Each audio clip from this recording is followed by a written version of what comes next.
Halo, ketemu lagi dengan gua Mike. Gua Peter.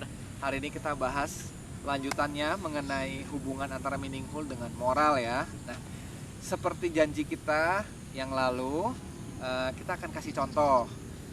Kita akan kasih dua contoh ya. Tentu saja kita kasih contohnya yang ironis dulu dan yang contoh yang baiknya. Nah, kita bahas dulu nih contoh yang ironisnya. Apa sih yang ironis?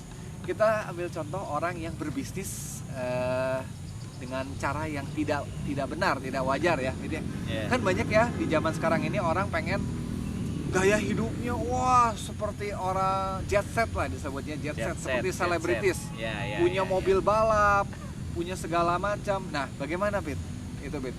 Biasanya mungkin dalam bisnisnya akan Pasti berbuat curang ya mungkin ya. Kemungkinan besar ya. Kira-kira siapa aja nih yang dicurangin? Udah jelas pegawainya ditekan. Berarti kerja sampai lembur nggak dibayar. Nah. Atau bayaran gajinya kecil. Udahlah pegawai mah, lu cukup lah makan lotek aja. Ntar duit lebihnya kan buat diputerin lagi di perusahaan biar bosnya bisa beli motor gede atau mobil gede. Nanti kalau ke bank pinjem duit lagi, percaya banknya gitu. Mungkin ya. Yeah. Jadi kasihan. Oh, kalau gitu berarti customer juga bisa aja ya. Oh iya, ditipu ya. ditipu Kasih barang ya, jelek. ya. Yang nanti begitu dibeli barangnya mahal rusak. Nah, mungkin kita nggak tahu ya. Ada loh yang seperti itu. Saya nggak bilang semua yang dagang seperti itu, cuma saya bilang ada oknum yang melakukan itu. Terus biasanya dipakai apa lagi ya Bete? Uangnya kalau udah banyak itu Dipakai foya-foya, beli barang mahal, misalnya apa? Oh. Ferrari mungkin. beli tas yang namanya Yeah. aneh-aneh itu ya. Yang ya itu yang harganya puluhan Apa? juta. Pokoknya tulisannya BV itu apa? Ya itulah. Ya itulah. Pokoknya saya nggak bisa bacanya ya. Saya sendiri juga pakai tasnya Eiger. Ya mungkin pakai itu. Atau jam tangan? Oh atau ini Pit, motor besar Pit. Nah. Beli motor besar karena mau menghindari pajak belinya yang bodong, nggak ada STNK. Nah, tiap kali mau keluar harus bayar polisi, dikawal. Semua orang harus berhenti, minggir. Pokoknya walaupun lampunya merah, saya tetap harus jalan duluan karena saya VIP katanya gitu kan. Banyak sekali yang protes di jalan karena motor besar itu pengennya VIP. Terus udah ngebut-ngebut suka ada yang kecelakaan ya, nabrak. Ya orang yang ditabraknya kan kesian juga dong, ikut meninggal ya. Tapi yang nabrak Mungkin selamat karena motor besar.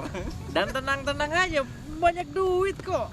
Ya, Tinggal bisa menghindari hukum dengan cara-cara yang tidak wajar juga. Iya, kan banyak contohnya yang apa? Kabur Anak keluar negeri. artis, anak pejabat Ya, yang kebanyakan sih anak artis yang didikannya entah di bawah umur nyetir mobil, nabrak dan akhirnya ya sudah lolos ya pokoknya. Ya sudah lah ya, Lolos. udah jangan diungkit-ungkit lagi ya. Saya tidak mau sebut itu artis siapa. Tidak artis saja, banyak sekali Pejabat anak-anak. ada pejabat. Banyak sekali juga selain pejabat banyak Ya. kita menemukan Banyak. kalau di jalan anak-anak yang membawa motor masih di bawah umur ya. Mungkin Ya, kalau banyak. umurnya 12-13 tahun Banyak, bawa motor. banyak, Nah, itu ya. berbahaya sekali. Saya mau bilang bahwa di sini orang tua patut berpikir meaningful, bermoral. Seperti apa? Tolong pikirkan orang lain di jalan yang menggunakan jalan itu bukan cuma anaknya aja ya.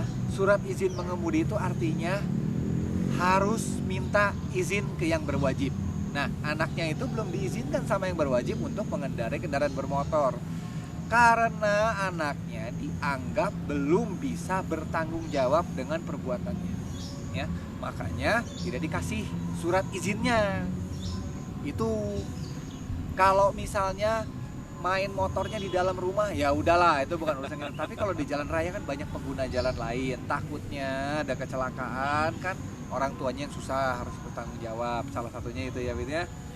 Jadi tidak semua, jangan mentang-mentang punya duit ya beliin semua, tidak meaningful, tidak berguna ya. Ya. Udah gitu kan saya juga sering baca gitu, anak ini kecelakaan karena belum cukup umur, terus apa ya, orang tuanya menyesal, orang tuanya nangis, bla bla bla bla, ya klise gitu Ya kalau asik sudah gitu meninggal kan. atau Udah ya gitu. ada cedera, ya itu penyesalan selalu di akhir. Tapi ada contoh yang bagus juga ya, Pit ya. Kita bisa lihat mungkin contohnya. Peter mau kasih duluan yang contoh yang baiknya. Ya moral Ya jadi orang kaya bermoral lah. Dia bisa Kayak memberi arti buat orang inilah. lain tapi bermoral. kayak siapa Mark Zuckerberg. Oh iya, Siapa foundernya itulah, Facebook ya. lah. Nah, Dia dia masih pakai Honda Jazz ya. Kalau saya nggak salah ingat masih pakai Honda Jazz lama. Jadi pendapatan dia hanya digunakan untuk charity sebagian besar, ya. dan sebagian kecilnya dia pakai. Dia tetap dengan gaya hidupnya yang lama. Nah itu nyambung ke yang waktu itu saya sharing ya. Ya. Jadi jangan takut berbagi ya. Si Mark itu charity kemana-mana, dan buktinya dia pernah nggak kekurangan. miskin kok. Dia buktinya dia malah makin kaya. Ya. Ya kan? Dan satu lagi juga yang mau saya bilang, ya makin kaya itu bukan berarti gaya hidup kamu didikte oleh uang, tapi gaya hidup kamu didikte oleh hatimu. Kalau hatimu kuat, kamu akan tetap dengan gaya hidup yang lama. rendah Ya, Kak, hati. rendah hati dengan mobil yang sama, dengan motor yang sama. Tapi uangnya bisa digunakan untuk hal-hal yang jauh lebih berguna. Misalnya untuk bikin sekolah atau bikin apa lagi apa dia? Ya, Perpustakaan, Ya, ya, atau panti sosial lainnya lah. ya panti sosial Ya. itu dia. Ya itu mungkin bisa jadi renungan. Mungkin segitu aja contoh dari kita ya. Jangan jadi yang ironis ya. Oke? See you.